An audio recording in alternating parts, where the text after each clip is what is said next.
Bonjour et bienvenue pour ce nouvel atelier qui est dédié au maintien ou au retour au travail quand on vit avec un cancer du sein métastatique. Nous retrouvons avec grand plaisir Dominique Thierry, juriste spécialisée en droit de la santé et coach professionnel certifié, fondatrice de Juris Santé.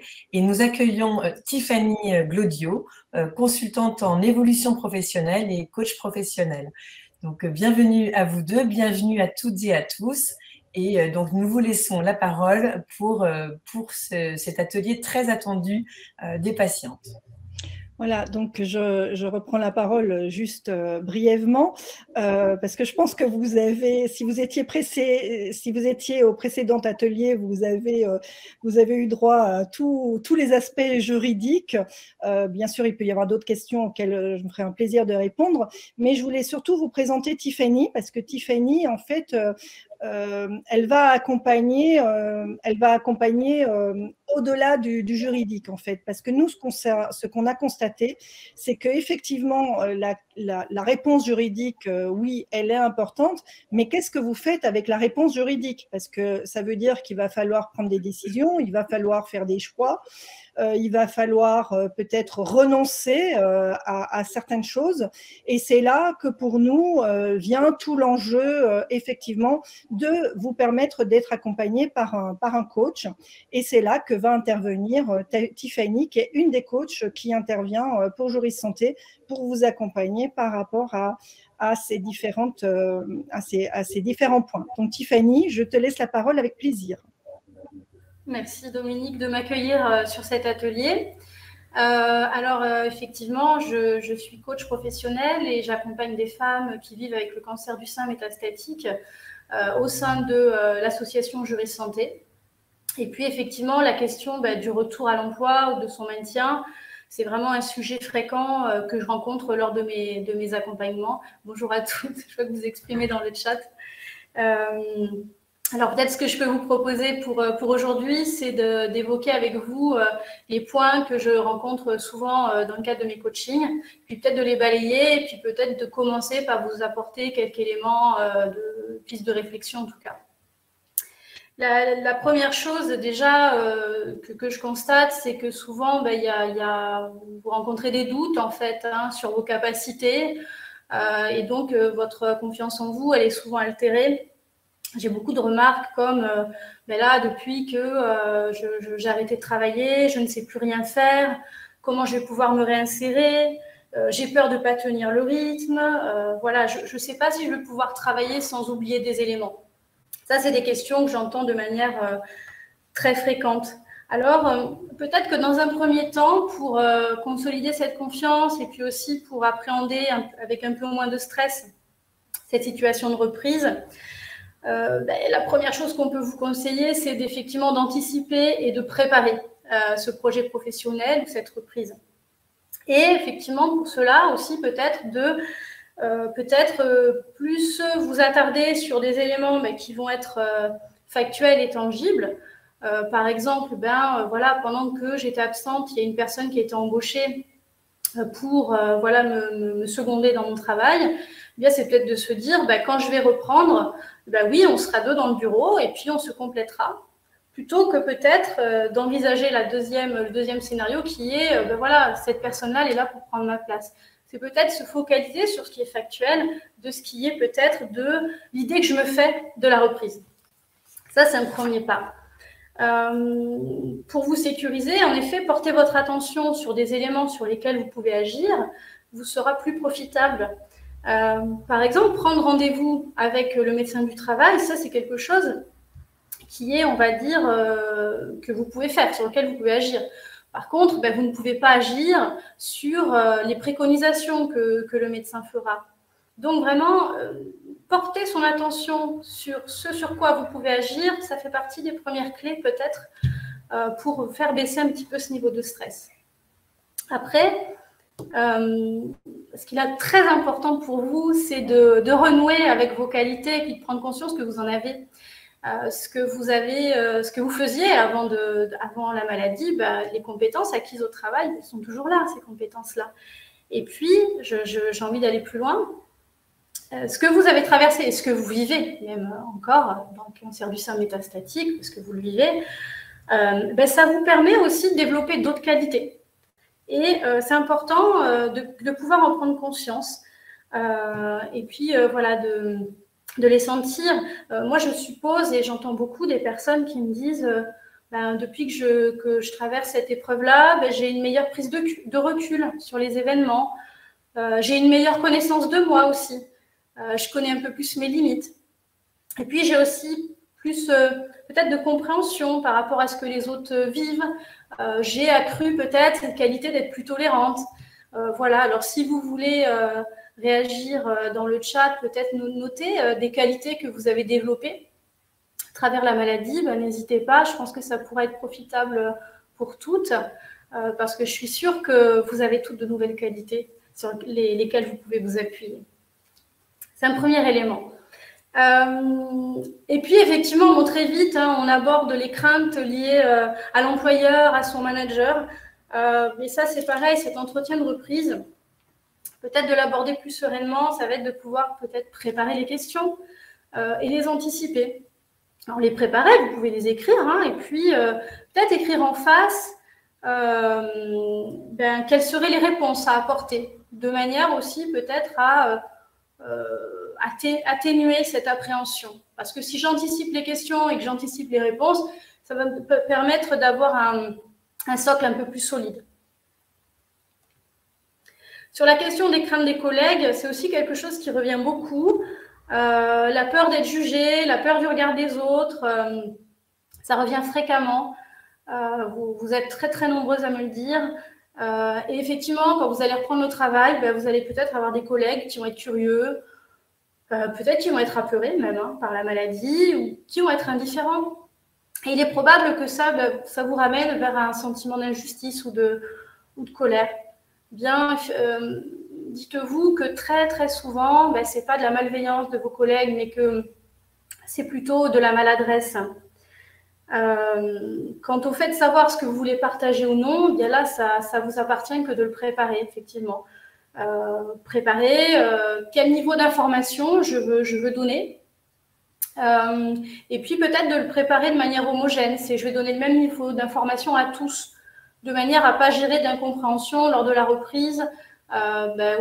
Tiens, on lui accorde ça, pourquoi moi je ne suis pas au courant, tout le monde a le même niveau d'info, alors après vous n'êtes pas obligé de tout dire, ça aussi c'est quelque chose à préparer, ce sur quoi les choses que vous ne voulez pas communiquer, et c'est important de les préparer. En fait, plus vous allez préparer cette reprise, plus vous allez border, plus vous allez vous sentir sereine à l'idée d'y retourner. Donc on a vu déjà, c'est reverrouiller quelles sont mes qualités, préparer les questions que mon employeur peut me poser, et puis aussi, peut-être préparer qu'est-ce que je veux dire à mes collègues, quel niveau d'info je veux laisser apparaître. Puis sur cette question des collègues, on a souvent la culpabilité qui revient, ça c'est un sentiment très fort pour nombreuses d'entre vous, parce que pour certaines d'entre vous, même c'est la première fois que vous êtes en arrêt maladie. Donc j'entends beaucoup de culpabilité autour de je suis à la maison pendant que les autres travaillent, et puis je suis là, les autres sont surchargés. Et puis aussi il y a les remarques de vos collègues, vous les croisez en faisant les courses, et puis votre collègue vous dit mais t'as bonne mine, tu vas bientôt reprendre. Non, à l'intérieur de vous, vous savez que vous avez des douleurs qui sont peut-être pas visibles mais qui sont bien là, il y a un état de fatigue qui est bien réel. Et donc ça peut vous générer de la culpabilité. Il y a aussi le collègue qui va vous dire vivement que tu rentres, parce que là, on est débordé. Tout ça, ça génère de la culpabilité, mais en fait, si on recontextualise un peu tout ça, c'est pas votre maladie qui vous fait culpabiliser, c'est votre absence. Et donc, là, la proposition que je peux vous faire, c'est vraiment de vous rapporter au contexte. Et puis, vraiment de peut-être bien, c'est un peu une histoire de mentalisation, mais quand vous êtes en arrêt maladie, est-ce que vraiment vous êtes en congé? Est-ce que vraiment vous êtes en mode éclat, c'est les vacances? Je ne pense pas, par rapport à ce que vous me racontez. Donc, est-ce qu'honnêtement, vos collègues ils voudraient traverser ce que vous êtes en train de vivre? Pas sûr non plus. Donc, ce sentiment de culpabilité, en effet, hein, il peut être vraiment très, très puissant pour la plupart d'entre vous. Mais déjà, peut-être de distinguer ce qui vous appartient et ce qui appartient aux autres, ça peut être un premier pas. Pas se laisser prendre parce que les autres peuvent projeter sur vous. Ça, c'est voilà, le piège dans lequel il ne faut pas tomber. Et puis, ce que je constate aussi, c'est que au travers de ce que vous vivez, il y a la place du travail aussi qui est souvent remise en question ou en tout cas questionnée, sans être remise en question. Parce que là, votre regard sur la vie, votre regard sur les priorités, il change en fait. Donc, et c'est très juste d'avoir des priorités nouvelles. Et là, je pourrais éventuellement vous proposer un petit exercice. Je travaille comme ça en séance. Et, en partie, c'est de peut-être prendre une feuille et de dessiner un cercle. Et puis juste à l'intérieur de ce cercle, imaginez quelle serait pour vous la répartition idéale de vos différents domaines de vie. Alors, peut-être d'imaginer quelle place je donnerais à mon travail, quelle place je veux donner à ma famille, à mes amis, peut-être à faire des loisirs, peut-être à du lien social. Alors, vous voyez, c'est vraiment cette histoire de cercle et puis de dessiner à l'intérieur un petit peu le temps que je vais accorder ou en tout cas les proportions. Alors, il y a des gens qui font ça vraiment avec un peu en mode camembert avec des répartitions. Puis, il y en a d'autres qui font des dessins en montrant l'importance de ce que ça peut prendre.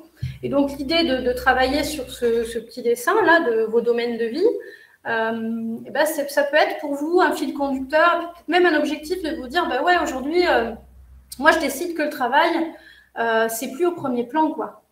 Je veux plus, ou je veux pas, même peut-être que vous l'avez jamais voulu, mais je veux pas être une working girl. Je veux juste, aujourd'hui travailler, mais c'est pas ce qui est le plus important pour moi. Et je vais donner plus de place, peut-être, à des aspects plus personnels de ma vie.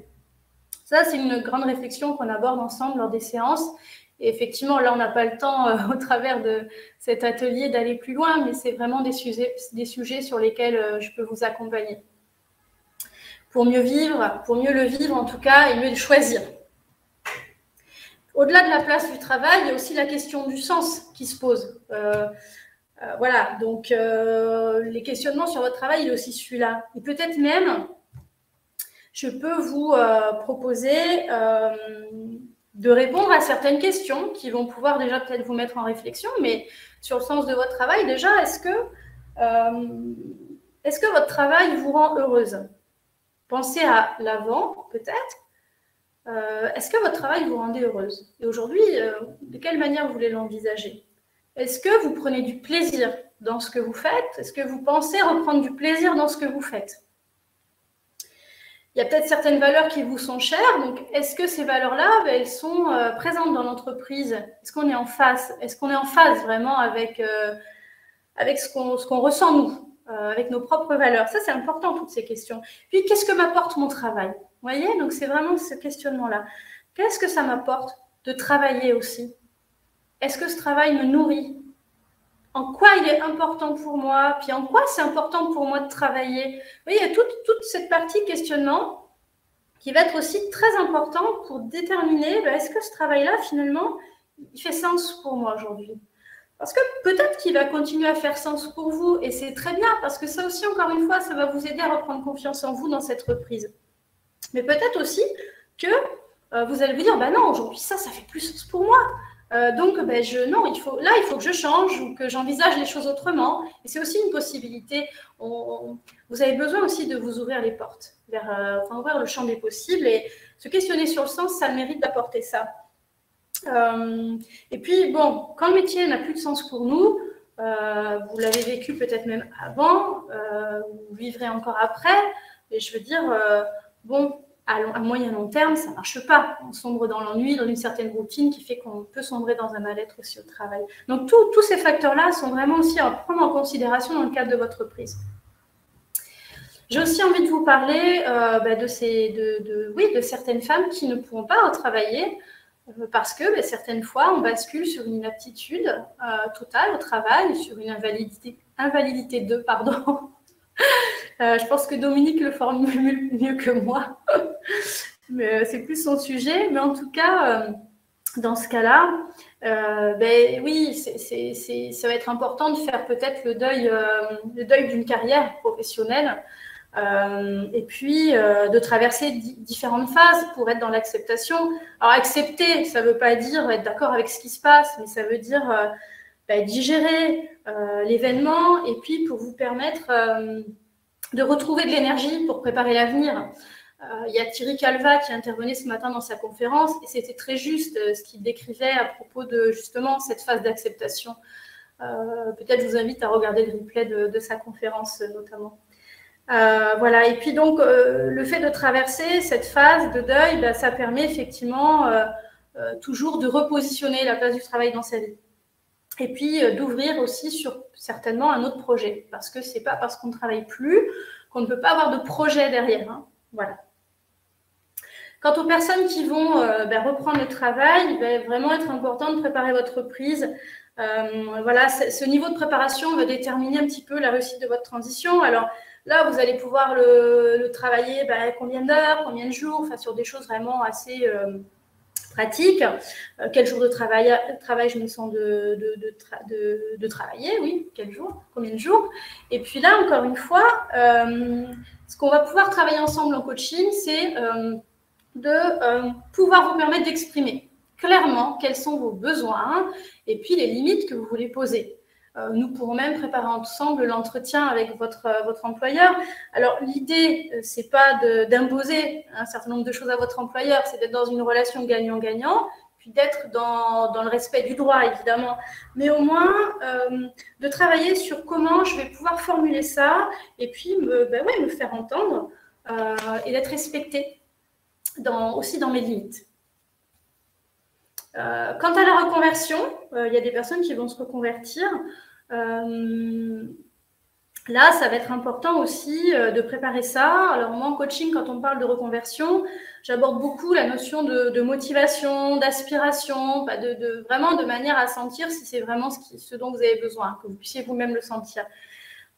Pour celles qui veulent se reconvertir, vous le savez certainement peut-être, mais vous pouvez aussi faire un bilan de compétences.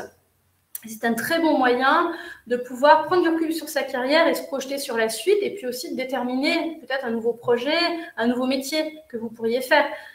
C'est aussi très bien d'être accompagné dans ce sens-là. Alors, le bilan de compétences, sachez qu'il est finançable par le compte professionnel de formation, le compte CPF, et que tout salarié a des droits à la formation.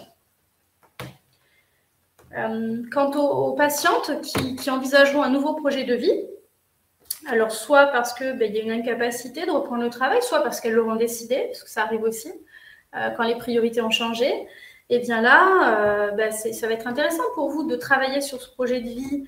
Voilà, moi, j'ai rencontré des femmes qui partaient sur des choses vraiment différentes. Alors, il y en a qui s'engagent dans des assos, mais pas que. J'ai déjà aussi rencontré des femmes qui avaient envie d'écrire un livre, alors sans aller jusque-là, mais on peut tenir un blog, ou bien juste, on peut juste se laisser aller dans la vie, sentir la vie, recentrer vraiment ce qui est important pour nous, la savourer, se rapprocher de ses proches. Enfin, ça peut être juste ça, en fait. Mais ce qui est important, c'est de pouvoir le poser. Pour conclure cette partie, je vous invite à considérer cette reprise au travail ou ce nouveau projet peut-être comme une ouverture sur la vie, comme une occasion de retrouver du lien avec d'autres personnes en dehors de votre sphère peut-être personnelle, et puis plutôt envisager cette perspective comme une source de motivation. Voilà, je vais laisser peut-être, alors je ne sais pas, je crois qu'on arrive à la phase de questions, mais en tout cas, moi j'ai fait le tour. Merci en tout cas de votre attention et sachez que si vous avez besoin, je serai ravie de vous accompagner en coaching. Je ne sais pas si Dominique est revenu, si Dominique, tu veux compléter, ou je vois que tu réponds activement sur le chat aux questions un peu juridiques. Alors, je vais prendre la parole. Alors, Dominique, est-ce que vous voulez compléter? Non, je vous laisse poser les questions parce que c'est vrai que j'étais absorbée. J'ai répondu à pas mal de questions sur le chat, effectivement. C'est formidable.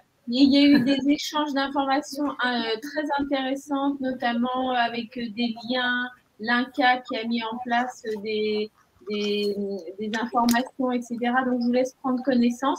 Il y avait une question de Agnès, parce qu'on parle beaucoup de handicap, d'invalidité, et qui demandait quelles sont les conditions pour être considéré comme invalide. Est-ce que vous pourriez nous répondre à ça? Alors, soit Dominique, soit vous, Tiffany.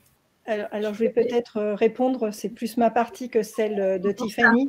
Donc, c'est pour être considéré, effectivement, pour obtenir un passage, que le médecin vous accorde une pension d'invalidité, donc de catégorie 1 ou 2, en fait, c'est dépendant de votre état de santé.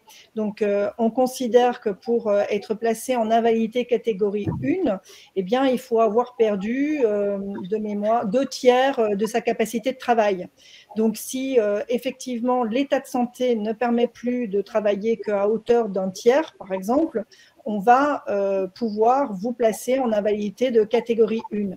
Dans le texte de loi, on précise que pour être placé en invalidité catégorie 2, eh bien, c'est réservé aux personnes qui n'ont plus la capacité, qui n'ont plus aucune capacité de travail. Mais en fait, depuis maintenant une vingtaine d'années, il y a des tolérances qui ont vu le jour. Dans la réalité, ça va dépendre de votre médecin conseil. Soit vous avez un médecin conseil qui applique le texte de loi à la lettre, et effectivement, s'il considère que vous avez toujours une petite capacité de travail, il va vous placer en invalidité catégorie 1. S'il considère que vous n'avez plus aucune capacité de travail, il vous place en catégorie 2. Par contre, certains considèrent que oui, vous avez bien une petite capacité de travail, mais trop faible pour pouvoir dire que vous allez pouvoir travailler, ou en tout cas que votre état de santé est trop précaire. Donc peut-être vous allez pouvoir travailler 1 mois, 2 mois, mais après vous allez vous arrêter, puis reprendre 1 mois, 2 mois. Et là, il sécurise et il vous place d'emblée en pension d'invalidité catégorie 2. Donc c'est vraiment l'invalidité, en fait, elle est dépendante de votre état de santé et de la capacité de travail que vous avez, que vous conservez ou que vous ne conservez pas au regard de votre état de santé. Merci beaucoup. Alors, une question maintenant pour Tiffany, que je remercie très sincèrement pour cet exposé. Est-ce que vous pouvez nous dire un peu concrètement comment ça se passe, un coaching? Donc déjà, vous proposez des coachings qui sont dédiés spécifiquement aux patientes qui ont un cancer métastatique, donc je crois que c'est important. Mais du coup, dans la pratique, il y a combien de séances? Comment on fait pour, si on est intéressé, pour les découvrir et y participer? Et par exemple, est-ce qu'il faut habiter ou être pris en soin dans un endroit donné, ou est-ce que c'est ouvert sur toute la France? Alors effectivement, vous pouvez habiter dans n'importe quelle région, ça marche. Vous devez contacter Juris Santé, donc il y a 09, je pense que Dominique, peut-être on peut l'afficher dans le chat, ou sur la slide, je crois qu'il y a une slide après. Et en fait, comment ça se passe un coaching? Écoutez, on va partir peut-être sur 6 séances, 4 à 6 séances en fonction du sujet sur lequel vous avez envie de travailler. Et puis, la première chose dans les séances de coaching, c'est de vous permettre un espace d'écoute, parce que ça aussi, c'est quelque chose que j'entends beaucoup, c'est que c'est difficile pour vous de pouvoir parler des fois à vos proches, parce qu'eux-mêmes sont dans une charge émotionnelle telle que vous ne pouvez même pas leur parler. Donc déjà, c'est vous offrir cet espace d'écoute. Et puis ensuite, effectivement, vous permettre d'avancer sur les problématiques que vous soulevez. Donc là, on est sur le sujet du travail, mais on peut aborder aussi des problématiques beaucoup plus personnelles, en fait. On va parler des émotions après avec Laurent dans la conférence qui suit. Mais voilà. Et donc, c'est entre 4 et 6 séances à peu près, cet accompagnement, et qui est pris en charge par l'association. Et il y a eu plusieurs remarques sur le chat, moi, qui me touchent beaucoup, parce que c'est vraiment des choses qui sont échangées très souvent sur le groupe dédié de mon réseau cancer du sein. Beaucoup des patientes qui ont un cancer du sein métastatique, j'allais dire, entre guillemets, les traitements font que ça ne se voit pas forcément. La maladie est là, elle est bien présente, bien fatigante, avec son lot d'effets indésirables. Et souvent, on vous dit, t'es bien avec tes cheveux, ta bonne mine, t'es mignonne. Et donc, il y a une sorte de décalage. Et notamment dans le monde du travail, ou avec les proches, ou dans on avait fait avec le collectif 1310 l'année dernière une enquête sur la charge mentale. Je trouvais intéressant de dire que la très grande majorité des patients disaient que pour faire face, pour être là ce matin, en forme, en capacité d'écouter, l'énergie qu'on met pour être là est énorme, et ça, c'est très peu entendu. Est-ce que c'est quelque chose que vous retrouvez, que vous travaillez particulièrement dans les coachings? Ah ben oui, tout à fait. C'est vraiment des sujets qui reviennent souvent. Enfin, là, j'en ai parlé justement par rapport à la culpabilité. Enfin, les remarques des collègues, sont difficiles. Alors, il y a dans cet exemple-là, mais effectivement, c'est une maladie qui, alors, des fois est visible en fonction de son stade, mais des fois, elle peut être assez visible en fonction de l'avancée. Mais et oui, c'est quelque chose qu'on travaille parce que c'est difficile. Enfin, c'est quelque chose qui revient beaucoup dans les séances de coaching. Et puis, vous parliez aussi du regard que les gens portent sur les femmes qui vivent avec ce cancer du sein. Ça aussi, c'est quelque chose qu'on travaille. Merci beaucoup. Alors, du coup, Oriane, le mot peut-être de la fin pour cet atelier. Eh ben, merci beaucoup, Tiffany et Dominique. Il y a vraiment beaucoup de questions.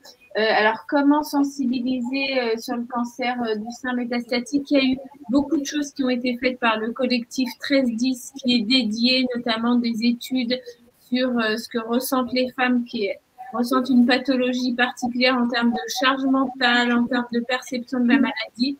Donc, voilà, peut-être à partager.